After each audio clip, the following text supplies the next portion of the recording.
watch the freaking watch some baseball games tonight, man. The Padres, man, and the Cubs, man. It was an exciting game to watch, man. Exciting game to watch tonight, man. The Cubs were actually up. I'm like, then the Cubs are gonna win again. Now they're gonna freaking beat the fucking Padres. Because I think the Padres are like freaking 14-3. They're a really good baseball team, man. But the Cubs, man, they're really doing good too. So I'm like, and I think they played each other about a week ago in Chicago, and the Cubs won 2 out of 3. So I'm like, man, they might do it again, man.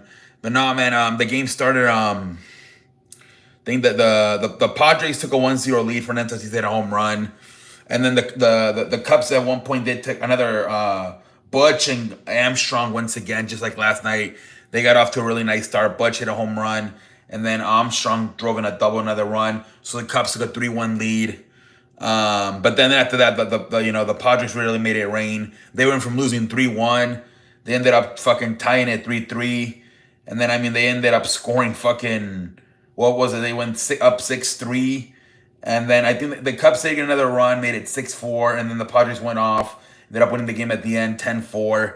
I believe Fernando Tatis ended up having freaking 2 home runs in this game. He went absolutely bananas. Did Fernando Tatis. Luis Assis had a home run. So yeah, I mean the Padres, man, 10-4, they win it. Padres looking really good, man.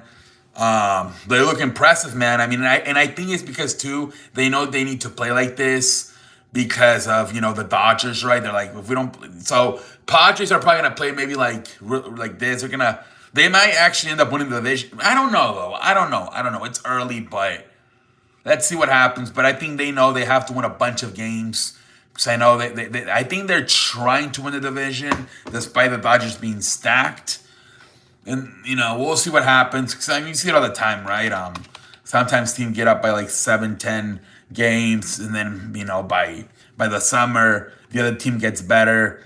And I think the Dodgers, at some point they're probably gonna get Shohei Ohtani pitching and Clayton Kershaw. So they're gonna get better. They're gonna make some additions in a way in the middle of the season. Once both Shohei Ohtani and Clayton Kershaw start pitching again. So that's going to be like almost making a trade. And they might even actually make a trade. We'll see how it goes. Won't be surprised at all. But the Padres could also make a trade, to even try to get better. But right now, the Padres are off to a really good start at 14-3. They've been looking pretty impressive.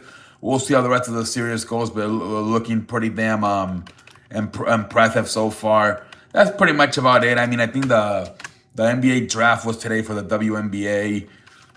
Paige got drafted. She's going to the Dallas out of Connecticut, the national championship winners. So she was the overall of her first pick. Congratulations to Paige for getting selected number 1 to Dallas. What else is going on? Not a lot much. It's the draft. Everybody's still talking, about the damn draft. Shedeur says I think he's gonna have another workout. I think he's gonna work out for the Giants mainly, but I think it's gonna be in Colorado, like another pro day kind of. And they did announce they're gonna retire both of Shedeur Sanders and Travis Hunter's numbers. Some people are mad because I believe also Cordell Stewart back in the day went to Colorado and he never got his number retired. And some fans are kind of pissed off that the only reason they're saying they weren't there for that many years. They're like, well, the only reason you're doing this is because it's Deion Sanders' sons, and you're just trying to, find ways to make Deion Sanders happy so he stays there. I don't know, but it was announced that we're going to retire both Shedeur Sanders and Travis Hunter's numbers 2 and 12. So we'll see how that goes. Another active player gets hired to be an assistant general manager. So Steph Curry got hired a few weeks ago to be an assistant general manager for Davidson. I think tonight Max Crosby got I believe it's East Michigan, his college. He got hired to be an assistant manager. So this is like I think it's just to help with recruitment. This is basically what it is. I mean, but you are seeing more managers get hired. I think Mike Lombardi, he used to be in the NFL Network, and I think he is now with Bill Belichick in North Carolina. Um, what else? I think Andrew Luck is the general manager in Stanford. Adrian Wojnarowski, right, left ESPN to be a general manager in college. You're starting to see this a lot more. And like I said, they're hiring active players to be assistant managers. Um, but yeah, pretty interesting stuff, man. What's going on with the way college football works compared to like it worked like what less than 5 years ago. It's pretty damn interesting, ladies and gentlemen. But yeah, I mean, I think that's pretty much about it. I'm trying to think of anything else, but I think that's pretty much about it. Anything going on in the world of sports, baseball season, obviously, and then the news about the general managers, the assistant players becoming active assistant acting general managers, and then like I said, the draft. Um, I don't know, man. We'll see what the future holds. Aaron Rodgers still hasn't. I don't know what the fuck. Now they're saying Aaron Rodgers might wait until the summer because he wants to. I think he wants the Vikings to start doing like mini camp, like and realize that maybe JJ McCarthy is not that good, and so by the time training camp is about to start, they call him, hey, like yeah, we could use you here. JJ McCarthy's not looking that good. Somebody said that today. I would think it was Albert Bear. He said that today on he said that today. He was like, yeah, don't be surprised if that's the case, where he kind of wants the offseason programs to start with mini camp and training camp and all that stuff. And sometime around the summer, if JJ McCarthy struggles, the Vikings call Roger and tell him, hey, we want you to be the quarterback. So kind of like Brett Favre, remember he would use that. It's also a strategy too, to right, because Rodgers doesn't want to go to the offseason programs, right? So it's also a strategy to miss maybe OTAs, many camp. It's kind of a strategy. I remember Brett Favre didn't show up until like July the last few years, right? I don't know if I want to play. I don't know if I want to. And then he always wanted to play, but I think it was a strategy so he wouldn't have to do the offseason programs. He wouldn't show up until about July, August. So that could also be a strategy. And who knows? I mean, I wouldn't be surprised if by July, August, the Vikings just don't call. And he's like, okay, the hell with that. I'm going to sign with Pittsburgh.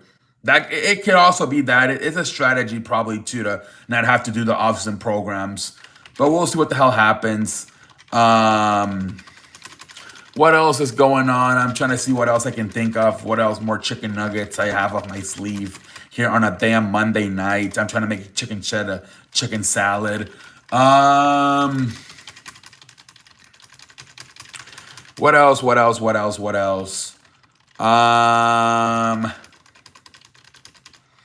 So I think they were talking about the Warriors and how they're thinking that like the 2020 and 2021 season kind of messed them up because that's when they had all their injuries, mainly with Klay Thompson.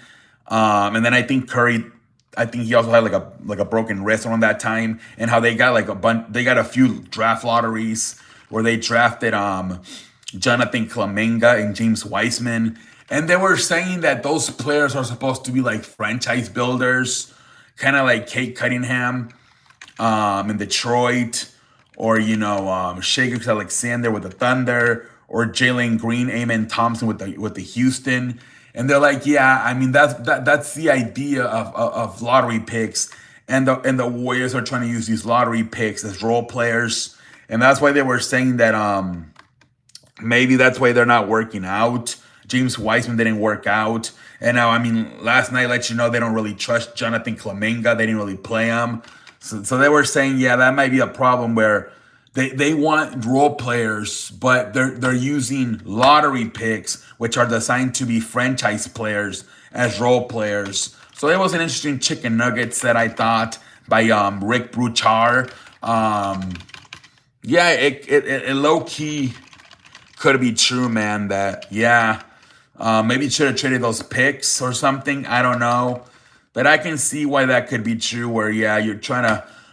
Those are supposed to be franchise builders. Like imagine Kate Cunningham and the Warriors, and they're trying to use them as a fucking role player. or fucking Amen Thompson or Jalen Green, and they're trying to use them as, Shea Gilgeous Alexander, and you're trying to use them as a role player, and when he's supposed to be a franchise player, I can see why that could be a problem with both James Wiseman and Jonathan Kuminga. But who knows, man? But I thought that was an interesting conversation tonight by Chris Bouchard. Excuse me, by Rick Bouchard. What the fuck is this? I'm so apologize. He's Rick Bouchard. Anyway, anyways, I think, ladies and gentlemen, I think I did enough I think I did enough talking. I think we just give a good show. We're going to have to brainstorm this week, ladies and gentlemen. There's a lot of business. I'm going to be really busy this week, especially Friday through Monday. I'm going to have to figure out what the hell the future holds for the channel. I'm going to be live Tuesday, Wednesday, Thursday. But then after that, I'm not sure what the future holds. Everybody's going to have to be patient. I might have to take a little break. Too much wrestling, and the NBA playoffs are going to be too much for me. So I'm going to have to take a little bit of a break from live streaming. But I'll still do my mini videos. But yeah, I'm still trying to brainstorm what the hell's the future for me. But yeah, ladies and gentlemen, I'm going to be out. I'll see you guys tomorrow for the stream. Holla.